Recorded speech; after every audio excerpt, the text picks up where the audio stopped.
السلام عليكم ورحمة الله وبركاته. ازيكم عاملين ايه؟ يا رب تكونوا بخير. اللهم صلي وسلم وبارك على سيدنا محمد وعلى آله وصحبه أجمعين. كده بقى مبدئيا النهاردة روتين في أوضة حسن وحسين كده هنمسكوها تنظيف. يعني اتشجعي كده وقومي اعملي لك كوباية شاي ولا كوباية قهوة ويلا بينا بقى نشوفوا الروتين اللي هو القوي ده اللي احنا هنعمله النهاردة. مبدئيا بوريكم كده الأوضة والبهدلة اللي هي فيها. بصوا الاوضه متدمره بصراحه، متبهدله خالص. الكابوتونيه ده طبعا انا بشاور لكم عليه، انا هغسله وبوريكم الدرج بتاع سانجي ورودينا. يعني ربنا يهديهم يا رب، مبهدلينه خالص. طلعت طبعا الحاجه كده وهبدا ارصه. ده السجاد اللي انا غسلاه، اللي هو العادي، فرش الارض والمشايات اللي هي العاديه اللي انا بفرشها. كده بقى احنا هنلم بقى كل اللي في الدرج ونطلعوه بره. طبعا اللي ما عملش لايك يا ريت فضلا وليس امرا تعمل لنا اللايك، وما تنسناش بقى في كومنت حلو كده، ولو ما اشتركتش في القناه يا ريت تشترك. بصوا بقى الدرج متبهدل خالص بصراحه. هنحط شويه كلوروكس الوان كده في الميه، ونجيب بقى حته فوطه كده نضيفه بيضه كده. الاول هنصبن بقى كده الدرج كده بالكلوروكس.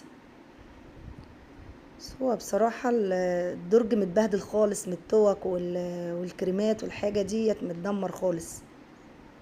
فلازم بقى كل فترة كده امسك الدرج بتاعهم اديله ازالة كده.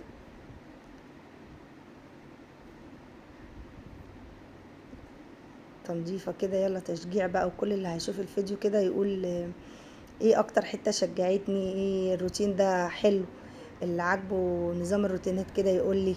اللي مش عاجبه يقول مثلا انا بحب الكومنتات دي والكومنتات ديت يعني.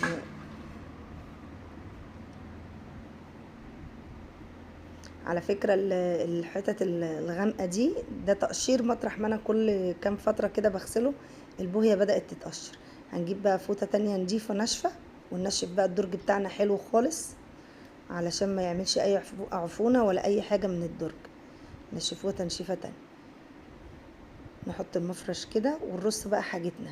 انا بقى برص حاجة حاجة كده واحط لهم كل حاجة في مكانها، علشان يبقوا عارفين كل ايه في التوك، عشان ما تبقاش متلخبطة على بعضها ويبقوا. رجعت مسحت الحاجة تاني. انا قطعت وطلعت، رجعت جيت مسحت الحاجة تاني، يعني نسيت ان انا مسحتها ورجعت مسحتها تاني. هفضل كده ارص واحدة واحدة. هنعمل بقى ايه؟ المنظمات دي حلوة في حاجة، ان المنظمات انا بوريكم ان كل حاجة للبنات محطوطة في مكانها. المونوكير ده كل حاجة محطوطة في مكانها. هنمسك بقى نبدأ نصبن بقى اللهم صل على النبي السراحة. ده الازاز بتاع السراحة كده. هنبدأ نصبن حاجة حاجة كده، بس انا مخليه الفيديو لتحت قوي عشان ما بانش فيه يعني كتير.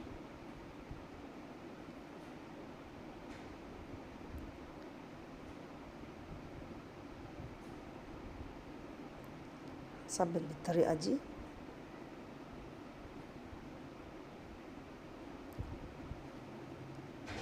طبعا لازم، اصل يعني كل كام يوم لازم نعمل التنظيفة العميقة ديت، ان احنا نصبن الخشب بتاعنا، نمسح الخشب. كل بقى واحد حسب. انا بحب امسح الاوضه دي عشان بيضه، بحب امسحها بكلوروكس الوان. على فكره بيخليها زي الفل، وبينظف الخشب الابيض وبيخليها زي الفل. اللي بانت طبعا معاكم في الازاز دوت ساندي بيتي.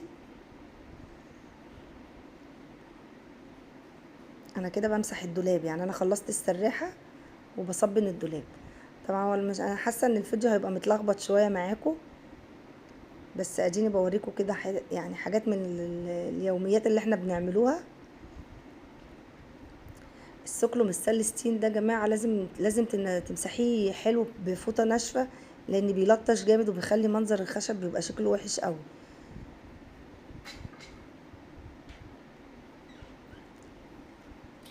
بوريكم بقى الكابوتونيه دوت، ان انا هصبنه بقى بكلوروكس الالوان بردك بالطريقه دي كده.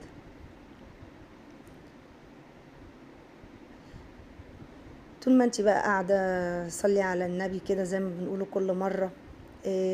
خلاص المدارس بدأت، الصحيان متأخر بقى، خلاص هنبدأ نرجع نصحى بدري تاني، ونقوموا بقى نتنشطوا، واللي وراها حاجة بقى تقوم تعملها كده وننشطوا بعضينا كده ونشجع بعض. واللي ما عملش لايك يا ريت يعمل لايك، ما تنسوناش في اللايك يا جماعة. ادي السندي كل شوية تبان في الستانلس بتاع الدولاب. دلوقتي انا ماسكة السرير، خلصت الدولاب، مسكت السرير، وادي الكومود بتاع الاوضه بتاعت حسن وحسين كده بنصبنها تصبينه نضيفه بردك. جماعه نحسوا ان الدنيا بتفوق لما بنصبنوا الحاجه كده، والله العظيم بحس ان الدنيا رايقه خالص ونظافه تانية خالص، بتحسي بنظافه وريحه كده جميله كده في البيت.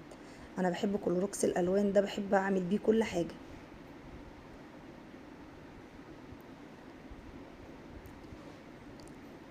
كده بقى احنا بنصبن ونرجع نمسح بالفوطه اللي هي الناشفه دي.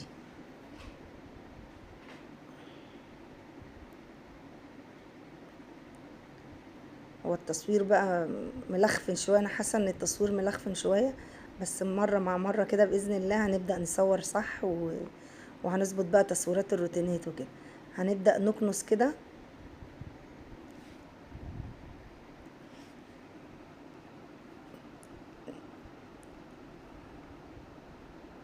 هننفض بقى السراير كده بقى. خلاص احنا كنسنا، وانا بعد ما كنست مسكتها اديتها يعني تلميعه بالخيشه.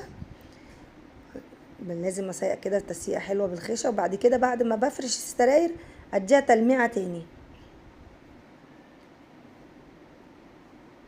مش عارفه، بحب ان انا اعمل مرتين، فهي كده بحس ان الاوضه بتنضف اكتر والارض ما بيبقاش فيها تراب. بس حتى الارض كده تحس ان هي بتلمع كده خلاص. بس انا بديها بقى بعد ما اخلص وافرش السراير، اقول ماشي اديها بقى تلميعه تاني بقى، ايه الفينش الاخير.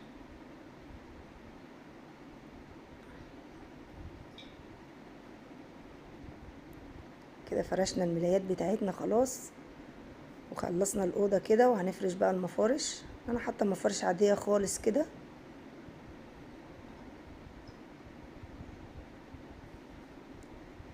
حطه بالطريقه ديت.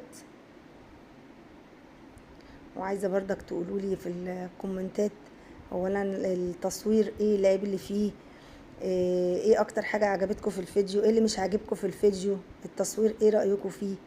يعني نشاركوا بعضينا كده يا جماعه، ما نحسش ان انا بكلم نفسي وعماله بتكلم، ولا شايفه كومنتات، ولا شايفه حاجه حلوه كده منكم. وادي الاوضه اهي كده انا خلصت، وبفرش كده الحاجه. طبعا القران الكريم كده لازم نبقى مشغلين واحنا بنروق. وبرضك يا جماعه القران لما تقومي من النوم تشغلي القران وتولعي بخور كده بتبقى جميله. هنفرش بقى فرشة الارض. انا دخلت هنا التيفليزر بتاعي تاني هنا في الاوضه بتاعت حسن وحسين، حطيته هنا. بيبقى بصراحه الف في مكانه وارجع احطه تاني مكانه هنا. نفرش بقى ديت.